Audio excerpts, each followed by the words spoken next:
coming to a little bit more specific on what you have heard, I think you've heard a range of thought processes, and just to delve into what the international experience of NewITventure has, along with Kamal's and Sudhir's discussion here.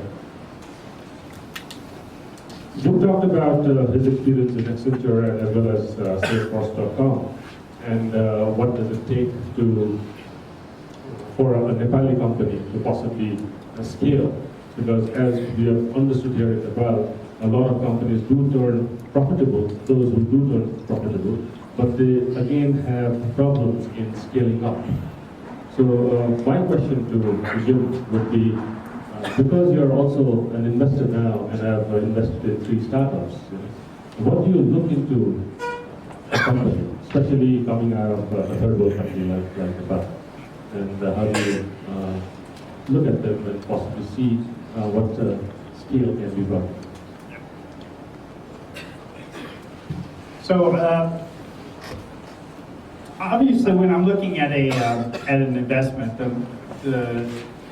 I'm investing my own personal money, so I'm not a VC. So it's, I'm only going to invest in things that I'm personally interested in, and they have to have a compelling business model in an area that I'm interested in. And if I'm interested in it, it doesn't necessarily mean that I'm expecting to get millions of dollars of return out of it. It could be, I have investments in space exploration, and I expect there'll be 0 return out of that in my lifetime. But I think it's kind of cool, so I invest in it.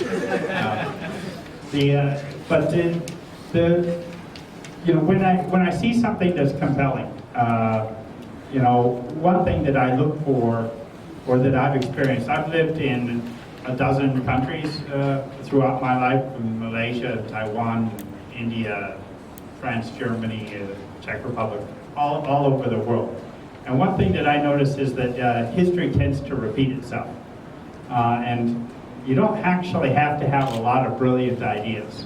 Over the course of the time that I lived my life, if you recognize that, oh gosh, mobile communications is kind of a cool thing, or a growing industry. Well, it doesn't grow everywhere at the same rate, but it ultimately will be everywhere. And so you're just recognizing any trend. Often in time, you can just go to another place and you go back in time, you're reset to another point in time, and you can invest like going back in the past. You know how everybody thinks they'd be really rich if they could just go back in the past and make investments? Well, you can do that. It's just getting on a plane and going somewhere. You can get to a different point in time and you can invest. Right? So if I had invested in the mobile carrier of every country I ever lived in, especially going back to early Taiwan, or early Singapore, Malaysia, that would have made me a lot of money. But having seen that and recognized that, and I have a stake in a company that sells gift cards, so stored value cards. I don't know if any of you have been to the U.S. If you've been to the U.S. in a supermarket, you see the display rack with all the different gift cards and stored value cards that you can buy. I mean, it's a major industry there, $1 billion industry. It's not very prevalent in India, but my company in India will make it so. Right? And, it's not that that was a new business idea. All you're doing is taking a proven business model and applying it in an environment where the time is right for it. And your risk are you're too early or you're too late, but the business model itself is not really a risk. The other thing that I look for is how the company tends to take its mid-level management, treat and grow its mid-level management. So I find that that's often the bottleneck for growth. Right? You can have great leadership, you can have great visionaries, but they have to ultimately, to scale, they have to ultimately translate that vision and that business model down to dozens of mid-level management, and then hundreds of staff, or hundreds of mid-level management and thousands of staff. And so, what is it? How are they going to grow that mid-level management, which I find is to be the key thing? Because by the time you get to the lower level staff, you've broken down things into repeatable or manageable pieces of work that you can hire people for. But that mid-level management is often a very, very tricky area to attract.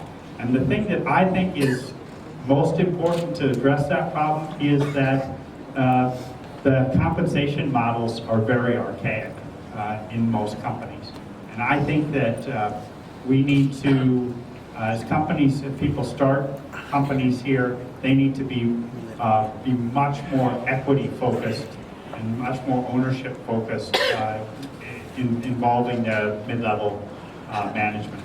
And there's a flip side to that as well. Mid-level management doesn't necessarily want that if that means that they're giving up cash pay. Started with a prototype, and your passion for a cricket match really turned into a business that attracted investors. What I learned was Sunbridge has already, or Ken's company has already invested in you for the past 7 years. So I think the audience would love to know as to what made that investment. How did you convince Sunbridge? And then I think the bigger question, or the more important question, is to how do you maintain the relationship so as to a company which has a major focus in Japan, and now you're turning them to Nepal as well.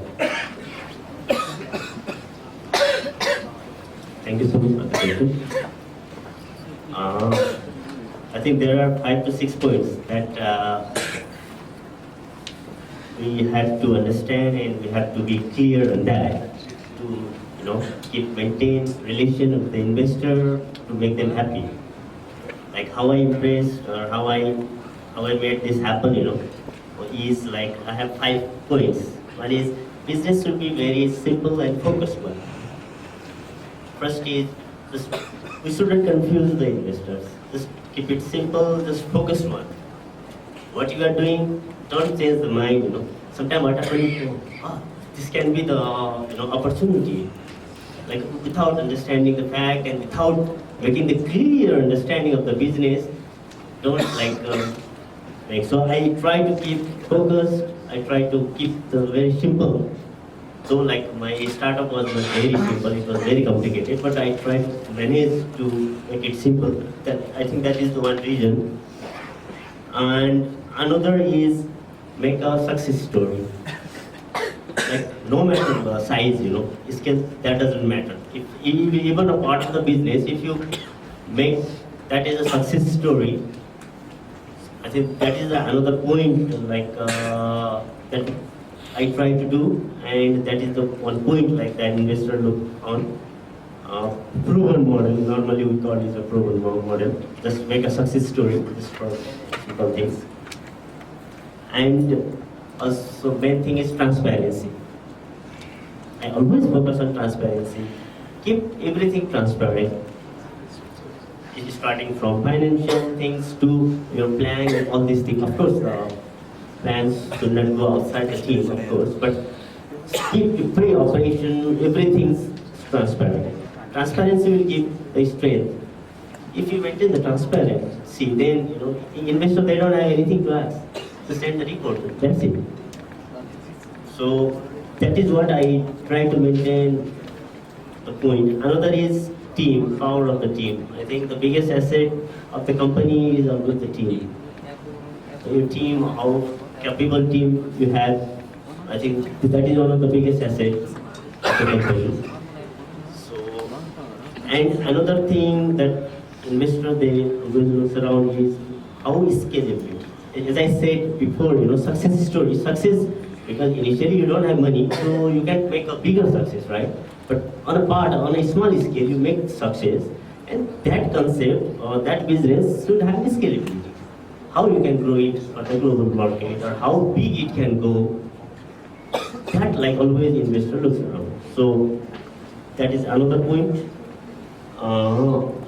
And last point, what I feel like is interesting thing is don't blame the people.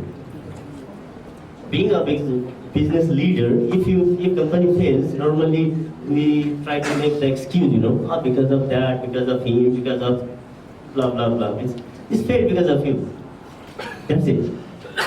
Of course, the team who will be with you, like somebody is managing someone. If one project manager managing 5 teams, If his project fails, means it's the failure of the project manager. Of course, overall, if company fails, it's failure of the CEO.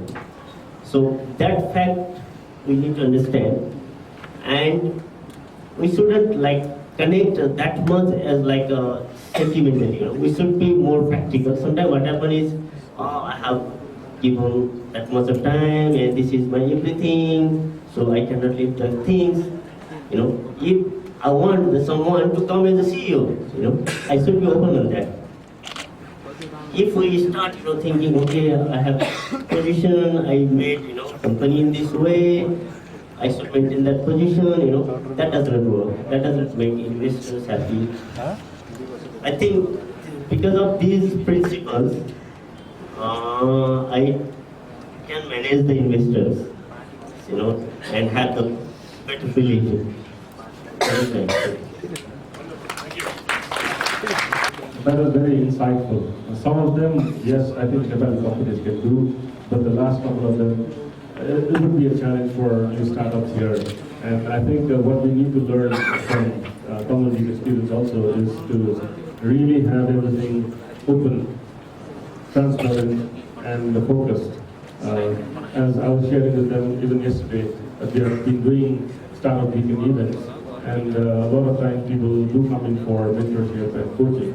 And when they come the next time around, they say that, oh, I've got this new idea here.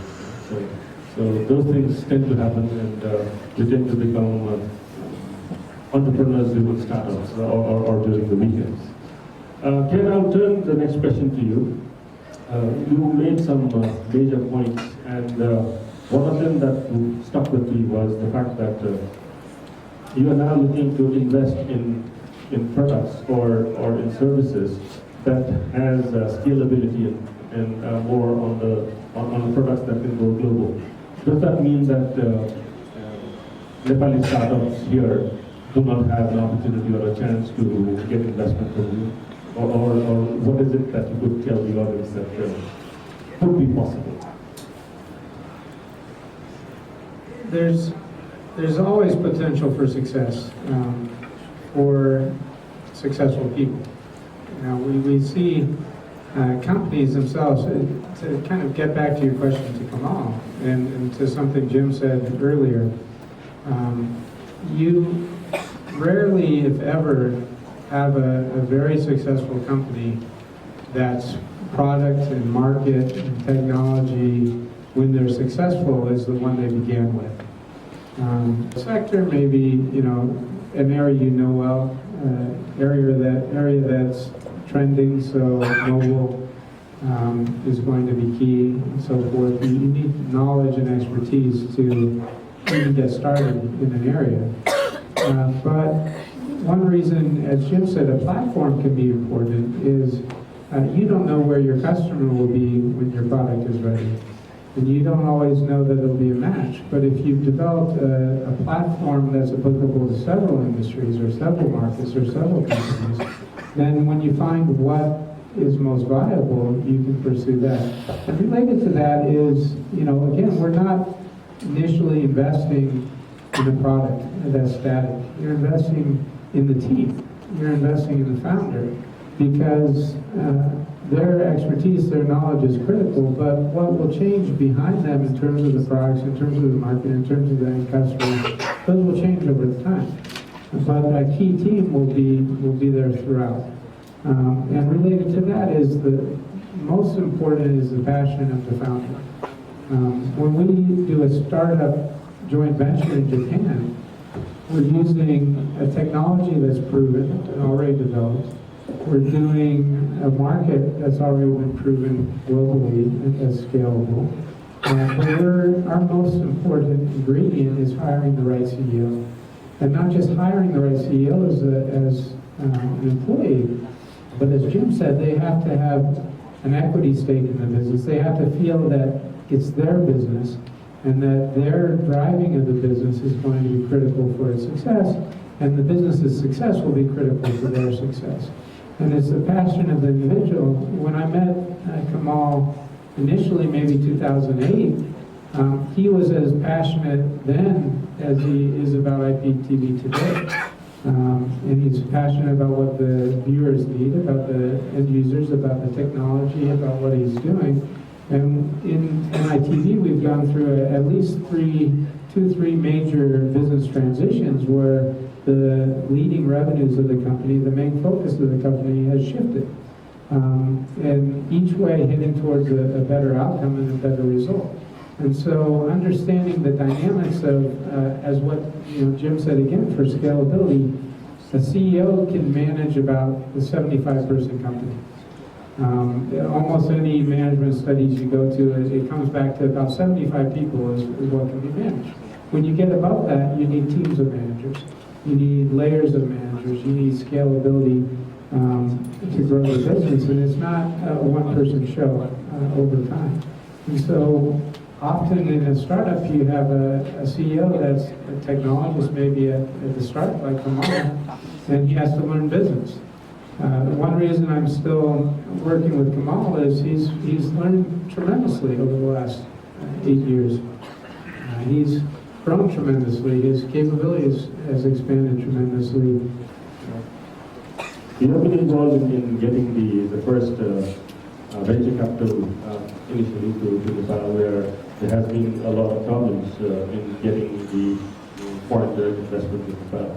Could you share some of their experience there, and maybe how can Nepali company, or given the limitations or the boundaries of the legal compliance, how can more foreign direct investment or investment get come to Nepal?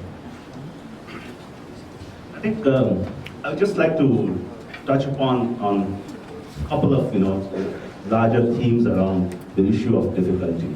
I think one is, yes, we have a lot of challenges as far as the legal structures go. Like, we do not have laws relating to venture capital, private equity fund. We have plain vanilla equity, vanilla debt instruments. Apart from that, you can't have anything else. So those are impediments, and that also you don't have non-voting shares. So if somebody, you don't have the concept between LPs and GPs and unlimited partners, general partners. So if I have a great idea, I can be only 10% of the partner, and somebody comes and put in 90%, then there's no way you can manage the board rights, manage the decision-making rights. So these are some of inherent problems we have, which I think is being addressed. There are,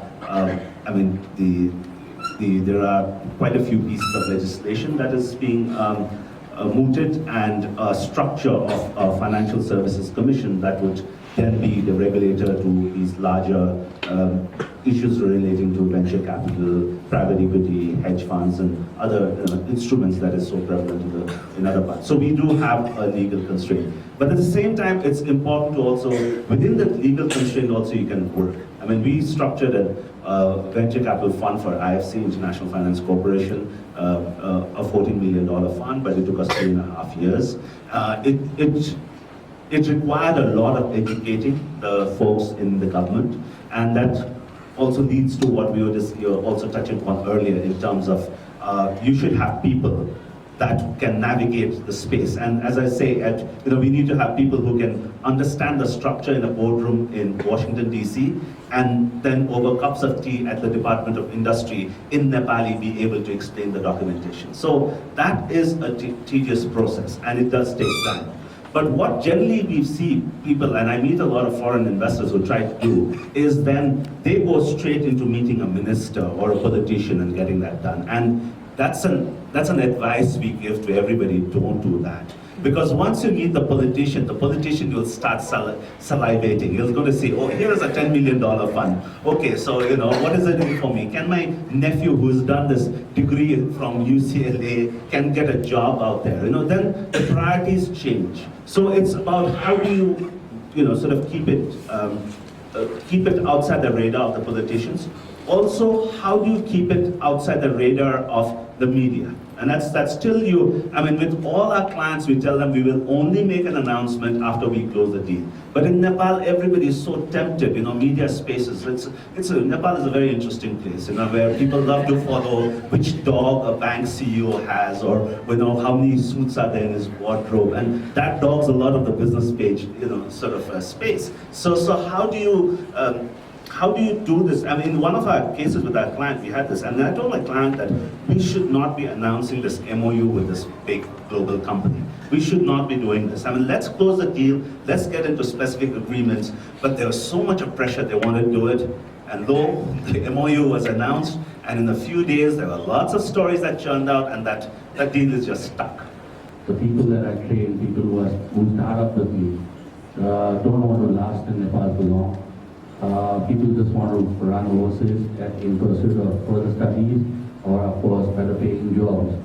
Now, what as a consultant would you advise the youth of Nepal to, first of all, from my point of view, have a little more patience in Nepal, but what as a consultant would you like to address the youth here who's here in a large number here today, so that the entrepreneurs that are investing in Nepal also see a possibility of growth and increase of operations?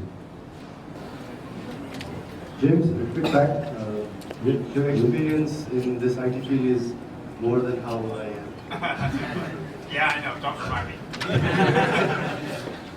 So what I really want to ask is, we talk about scaling our startup to global level and then bigger stories, but then as a startup founder, like for a couple of years, what I've actually found is to start a small team with a couple of guys is pretty easy, right?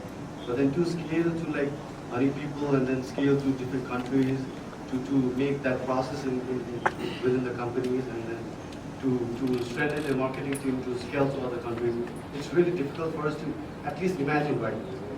So what are your suggestions to make the process efficient from inside, and from outside to scale to reach out to more people, to do the networking and then raise some fund or stuff. So suggestions on small startup to scale bigger to global level. Could you introduce yourself? What do you do? My name is Anish Reshta. I've started a couple of products in Nepal. Have failed a couple of times. So right now what I'm doing is trying to sit back, learn from my past experience, and working on my new product again. So quite an experience.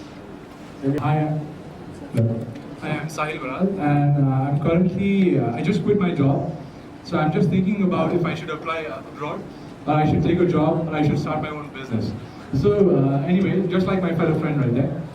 So my question is, my question is about the commonness of an idea, how common an idea has become. A friend of mine, while giving a speech, he once said that if you feel that you woke up with a revolutionary idea, someone in ancient Greek beat you to it 3,000 years ago. So it means this is not really a common idea. Apple was not the first computer company. What is the question? Yeah, I'm getting there. Apple was not the first computer company. Google was not the first search engine. And similarly, Incessant Drain is not the first animation studio. So my question is, as an entrepreneur, what should I do to attract investors? What should I do different? Or what motivates an investor to invest in a business that's not unique? That's my question. Good evening, everyone. It's a great pleasure to be here. And thank you all panels, judges, for being here in Nepal. We really appreciate it. And what my question is, how can we, first of all, let me introduce myself. I'm presenting my company, Max Promo Nepal, which is a startup company, being since 2011. It's been slowly growing, and I'm the CEO of the company, so it's a great pleasure.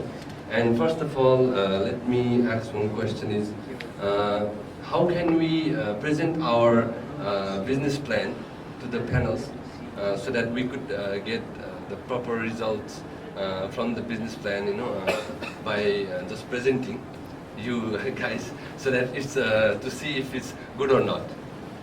In the business I am in, I've faced this, and we have now devised programs that manages attrition. I think I've had more than 120 people now in different parts of the globe. But also about how do you, get back these people when you need, because they want to leave. And leaving Nepal, I think a lot of people say it is for money. It is not only for money.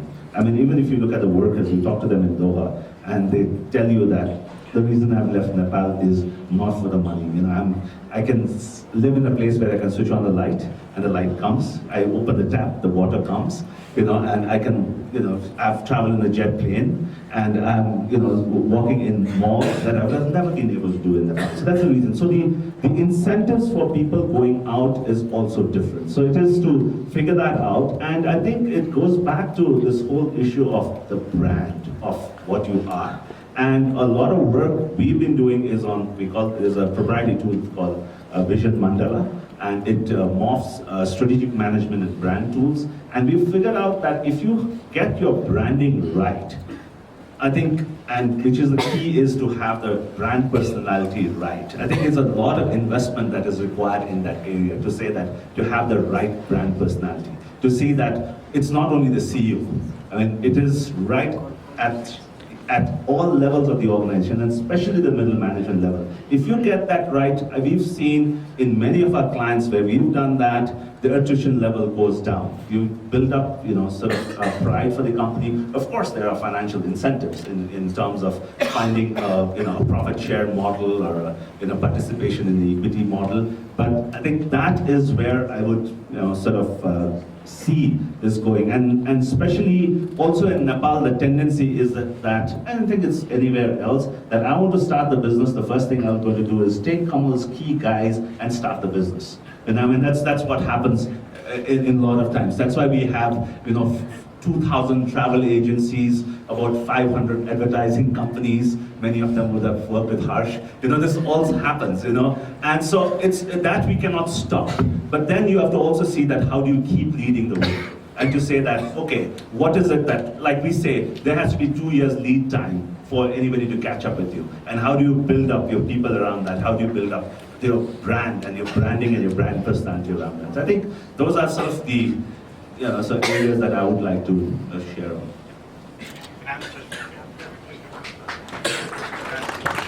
Yeah, I can talk a little bit about the attrition thing, and I'd like to say that I'm probably the least qualified person that I've ever met to address that question, because I worked for the same company for 27 years, almost 28 years. Right? But while I was working for that company, I read a lot of CVs, several hundred probably. And if the guy switched jobs every 2 years, it was in the bin. I wasn't interested. There's no reason that person, was doing anything other than, title shopping or salary collecting or whatever it was. He certainly wasn't committed to anything that he went on to go do. So the attrition problem, it takes two to tango, as they say. It's a bi-directional problem. If people are willing to give somebody a job who would only work, 1 year at the last company and they're ready to jump ship, I don't know that I'd hire. And I know it's probably, as I said, I'm the least qualified person to answer this question, and that's probably not a valid perspective in this market. But I like to share it and promote it anyway, right? Loyalty, has to go both ways. Incentives have to go both ways. I talked about the equity. I talked about what you're willing to commit and teach your employees and things like that. And if I'm lived in India long enough, I'm a big believer in karma, and it's going to come around. Right? How you treat others, it's going to come around. Right? And so that's why I think you treat your employees right. You earn their respect and their loyalty, and you've got a fighting chance. At least you can be, literally and righteously mad at somebody when they leave. That's my view. Oh yeah, the question about scaling, small to medium to overseas. Yeah, all these questions are related in many ways. If you look at the question about retention, if people need to see role models, they need to see examples. If, in contrast to your comment about marketing or keeping things more subtle, it's very important to highlight the successful entrepreneurs of Nepal, the people who have built large business, sustainable businesses with international customers, with international opportunity, but not just to understand that a CEO can be successful and make money, but also to see that the employees that joined that company early, that contributed to that company, that worked with that company, are also becoming successful, are also doing well, whether it's equity, whether it's in other ways, because then there's less incentive to look to other places. It's not If you don't believe there's a future for your company in Nepal, then you're going to view it as a training opportunity, and you'll want to get to the company where you think there's a future, or get to the education where you think there's a future. But if you believe in the future of your enterprise, then you'll want to stay there. And it's the same for investors. Any investor, before they invest in Nepal, is going to say, show me some successful investments, some successful companies in Nepal. Who has done it before? Because if no one's done it before, I don't want to be the first. Because chances are there's a reason no one's done it before. And I always had a confusion between where the venture capitalist starts and where the angel investor starts. I've talked to a couple of venture capitalists before regarding my app that I wanted to find some investment, and they told me that what's the traction like? Well, if I had a really good traction, I wouldn't be looking for investment. So that's where it stopped. And I'm here to find out about angel investors because I've never talked to one, but we are talking to. So that is my assumption, right? That venture capitalists always look for certain traction and then they take it from there, whereas angel investors would go, believe in karma. Angel investors are people that just happen to have the wherewithal to be able to invest in things that intrigue them.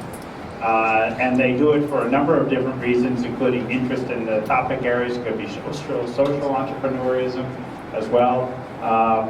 And of course, it comes in all scales, right? From thousands of dollars to millions of dollars or even more. What I would say is, I think that that's the right channel to take an idea to, the concept through to prototype and possibly into the market and start developing traction before you really know how much you'll need and what you need to do to scale the business. So I would certainly consider it the right starting point for most entrepreneurs. And as the other gentleman pointed out, should be available through the right agents.